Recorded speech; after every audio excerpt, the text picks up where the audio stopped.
नमस्कार दोस्तों। मेरे एक मित्र ने कुछ शब्द लिखे हैं, उनसे शुरू करूंगा। राम अवतार यादव हैं, इन्होंने लिखा है, अब तो मुगल नहीं है, मंदिर लूटता कौन है। अब तो अंग्रेज नहीं है, बेटियां छेड़ता कौन है। अब तो सब ही हिंदू हैं, नीच कहता कौन है। सब ही चौकीदार हैं, काला धन बढ़ाता कौन है। तो सबसे बड़ी बात यह है कि ये सवाल आज खड़े हो गए कि जब सब अच्छे लाल हैं तो बुरा करता कौन।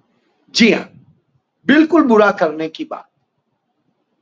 आज हालात ये हैं कि नरेंद्र मोदी कह रहे हैं, देश को संदेश दे रहे हैं, तुम संविधान बचा लोगे, तुम बाबा साहब का संविधान बचा लोगे, लेकिन तुम आरक्षण नहीं बचा पाओगे, तुम बचा नहीं पाओगे शिक्षा, तुम रोजगार रोजगार चिल्ला लोगे, तुम शिक्षा नहीं बचा पाओगे और तुम हक नहीं बचा पाओगे, तुम नहीं बचा पाओगे देश, क्योंकि हमने कब्जा कर रखा है, कानून मेरी मुट्ठी में। जी हां, कमोबेश इसी तरह का संदेश नरेंद्र मोदी दे रहे हैं। उनकी भारतीय जनता पार्टी एनडीए सरकार दे रही है। मैं ये क्यों कह रहा हूं, इस पर आऊं। इसमें सबसे बड़ी चीज ये है कि आज लेकिन एक चीज देखने को मिल रही है कि कांग्रेस सड़कों पर लड़ती दिख रही है और पूरे देश में कश्मीर से कन्याकुमारी तक और अगरतला से लेकर के गांधीनगर तक हर जगह कांग्रेस आज सड़कों पर थी, लड़ रही थी इंसाफ के लिए, सच के लिए। तो लेकिन नरेंद्र मोदी, उनकी भारतीय जनता पार्टी, उनकी एनडीए सहयोगी दल कोई कुछ नहीं बोल रहा था जब संविधान की धज्जियां सर्वोच्च स्तर पर उड़ाई जा रही। आप भी जानते हैं, हम भी जानते हैं कि भारतीय संसद की परंपरा रही है, विधानसभाओं की परंपरा रही है और संविधान की परंपरा रही है कि भारतीय संवैधानिक इतिहास में प्रोटेम स्पीकर वह शख्स, वह सांसद, वह विधायक बनाया जाता है जो सबसे सीनियर मोस्ट होता है। यह परंपरा रही है, लेकिन कैसे बनाया जाएगा भाई।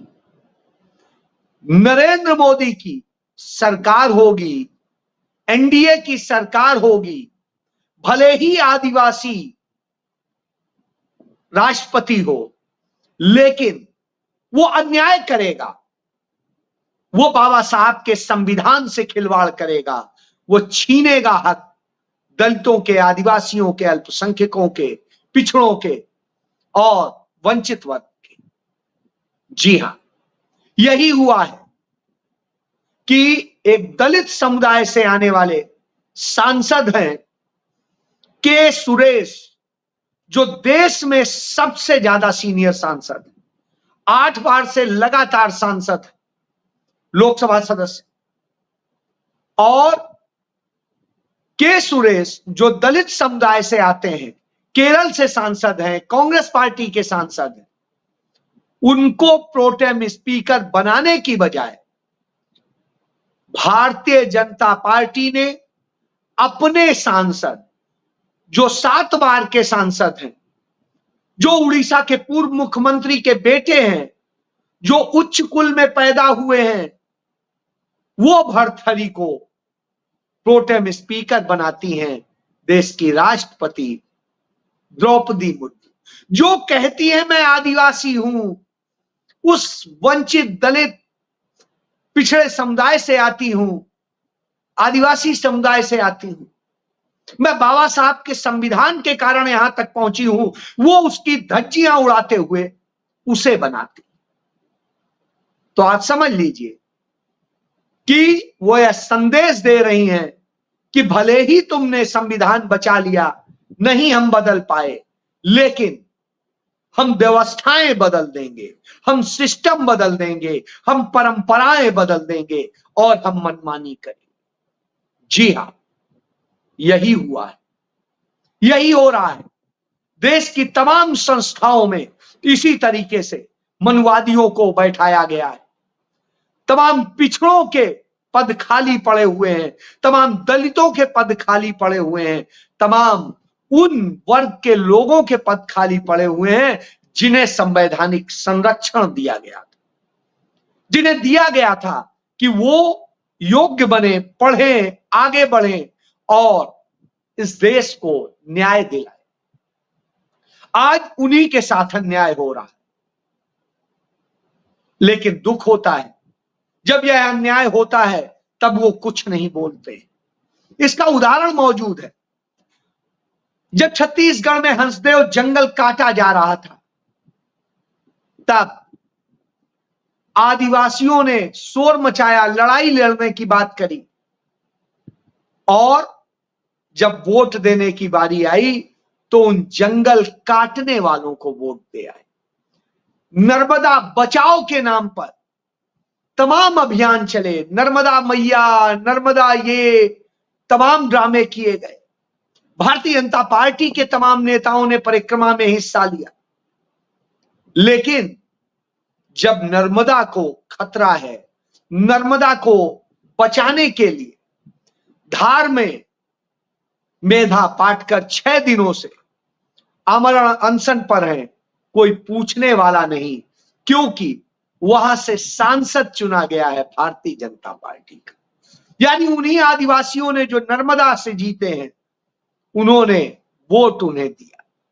इसलिए यह हुआ, इसलिए यह अन्याय हुआ है, क्योंकि ऐसे ही तमाम जगह पे, असम में फिर बाढ़ आई है, फिर दर्जनों लोग मरे हैं, फिर तमाम सारे लोग परेशान हैं, बेघर हुए हैं, हजारों लोग बेघर हुए हैं।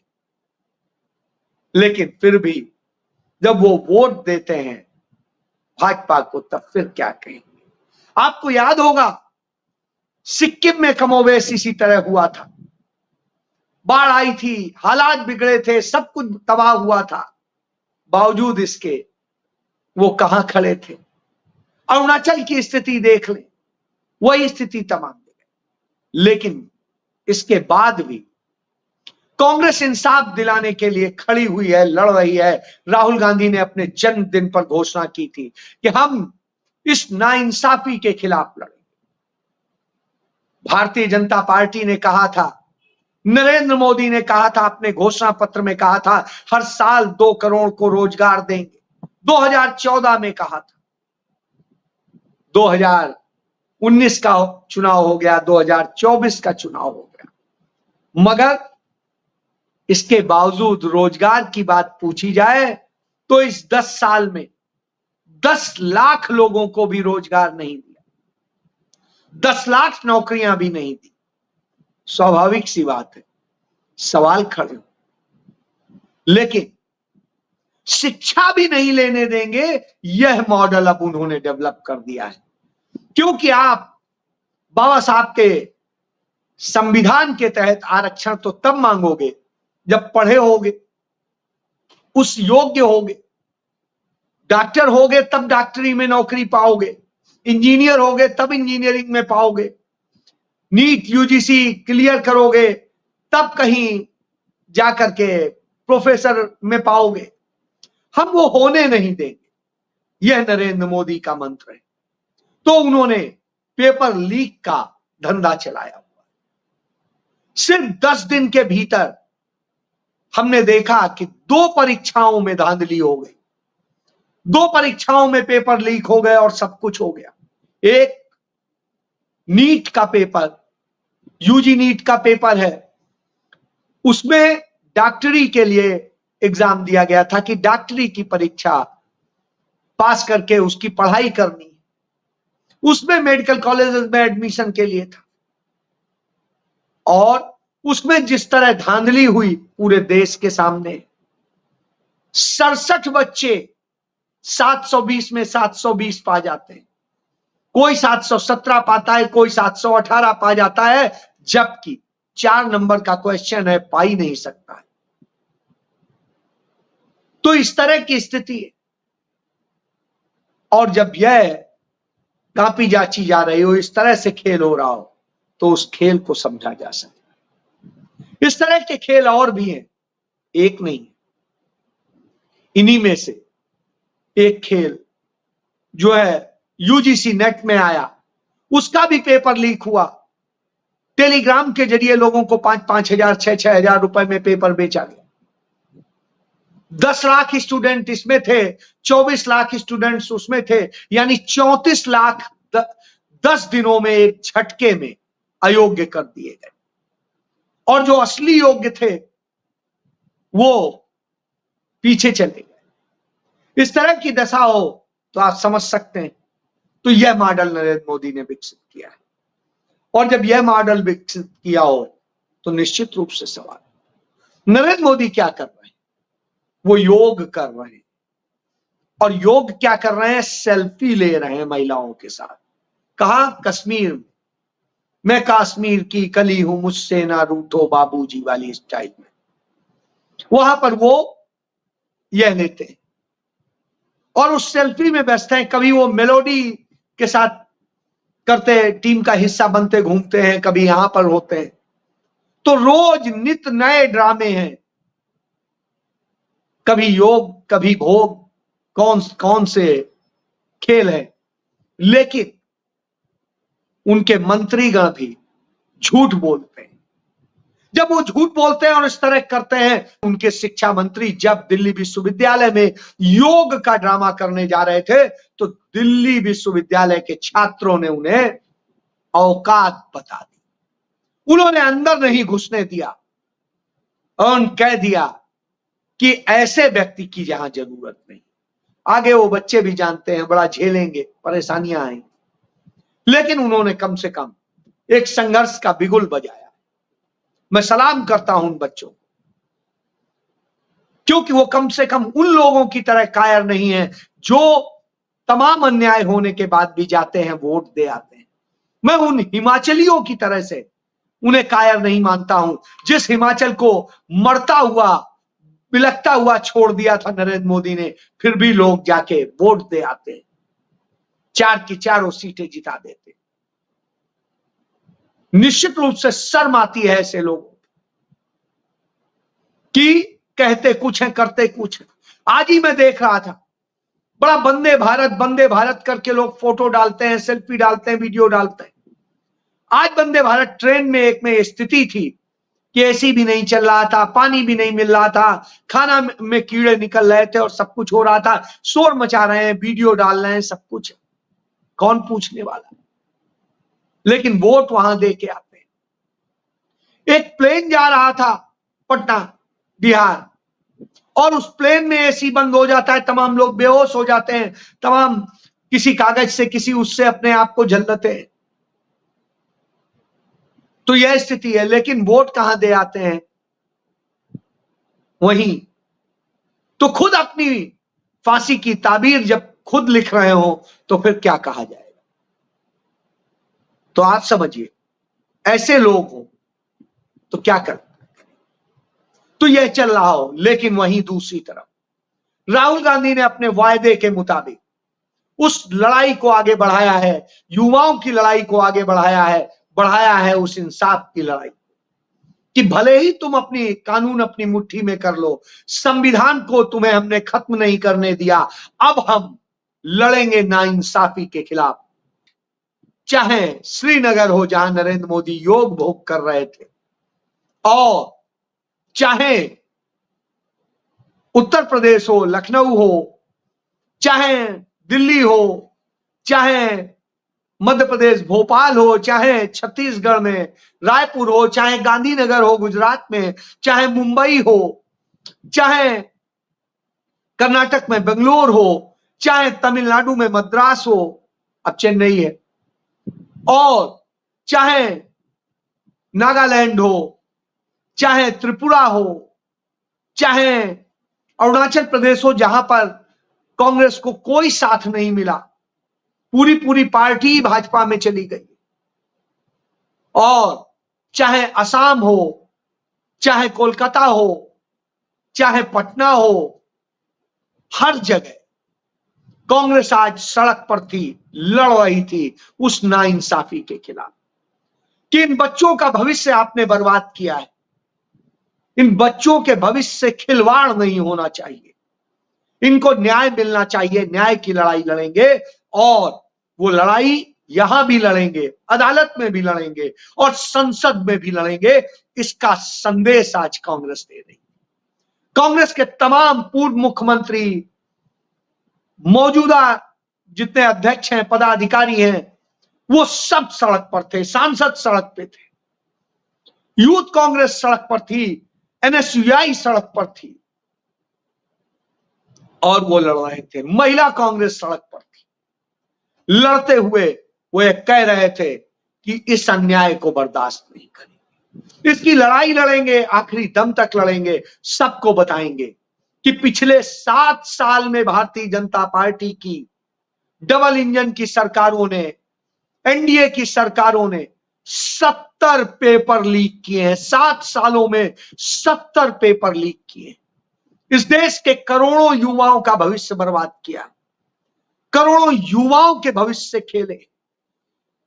इसीलिए संविधान खत्म करना चाहते थे, इसीलिए मनुवादी संविधान लागू करना चाहते थे और उस व्यवस्था के तहत इस देश को गुलाम बना के रखना चाहते हैं। उसी की एक कोशिश कि जब आप पढ़ेंगे नहीं तो ये संविधान क्या करेगा, आपको हम पढ़ने का ही मौका छीन लेंगे, आपको उस जगह नहीं पहुंचने देंगे। तो यह खेल चल रहा है, पैसे से होगा, रुपए से होगा। और इन सब में लूटने वाली जो एजेंसियां हैं, जिनको सबलेट किया गया है एग्जामिनेशन का काम, आउटसोर्स किया गया है, उन सारी कंपनियों गुजराती हैं, वो गुजरातियों की कंपनियां। और सारे गुजरातियों को दोष नहीं दे सकता, लेकिन ये जो गुजराती मॉडल है नरेंद्र मोदी का, उसने यह खेल किया और इस खेल के ही कारण यह स्थिति है। तभी लोगों का गुस्सा फूटा, तभी चप्पल चली, तभी और बहुत कुछ हुआ। तो लोगों के भविष्य से, मेधावी बच्चों के भविष्य से न्यू खिलवाड़ हुआ है, उसकी लड़ाई। वो बच्चे किसी कांग्रेसी के ही नहीं है, वो बच्चे भाजपाइयों के ही नहीं है, वो समाजवादी पार्टी के ही नहीं है, वो आरएलडी के नहीं है, वो राष्ट्रीय जनता दल के नहीं, वो हम सब के बच्चे, किसी भी दल, किसी भी वर्ग, किसी भी जाति के, किसी भी धर्म के। तो यह स्थिति, इनसे भागने के लिए नफरत के मॉडल तैयार किए जाते हैं। कभी कहीं दंगा फसाद करा दो, हिमाचल में कराया, दुकान में लूटपाट करी, एक मुस्लिम की दुकान में, नाहन में यह घटना हुई। और करवाने वाले, करने वाले कौन? वहां भारतीय जनता पार्टी के प्रदेश अध्यक्ष। इसी तरीके से उड़ीसा में हुआ, उड़ीसा में इस तरह से किया गया। बकरीद के दिन जिस तरीके से वहां किया गया तेलंगाना में, और पुणे में एक उस व्यक्ति को मार डाला जाता है जिसकी बेटी से एक हिंदू लड़का जबरन शादी करना चाहता था, एक तरफा प्यार करता था, तो शादी के लिए मना कर दिया उसके पिता ने कि नहीं, हम नहीं कर सकते हैं, और उसने हत्या कर दी, हमला कर दिया घर पर, और उसके बाद में उसे सांप्रदायिक रूप दिया जाता। तो इस तरह से होता है, इस तरह से अपराध कराए जा रहे हैं, कहीं कोई अपराध किया जा रहा है। तो यह मॉडल है। तो संविधान से भी खेलेंगे, संविधान को लागू नहीं होने देंगे और लोगों से उनके हक छीनेंगे। यह नरेंद्र मोदी का गुजरात मॉडल है और वही मॉडल यहां वो एनडीए की सरकार में करना चाहते हैं। लेकिन एनडीए के जो सहयोगी दल है, उनका भी शायद जमीर मर चुका है कि इस पे कुछ बोले। चाहे आरएलडी हो, आज आवाज नहीं निकल रही है जो है चौधरी चरण सिंह के पोते की, आज आवाज नहीं निकल रही है नीतीश कुमार की, आज आवाज नहीं निकल रही है चंद्रबाबू नायडू की, आज आवाज नहीं निकल रही है उनके लोगों की। कहां है अपना दल, कहां है? और सब सिर्फ अपने लिए जी रहे, तो लड़ेगा कौन? तो जवाब आता है राहुल गांधी है ना, जी हां, वो लड़ेंगे भी और उनकी कांग्रेस लड़ती दिखेगी। जय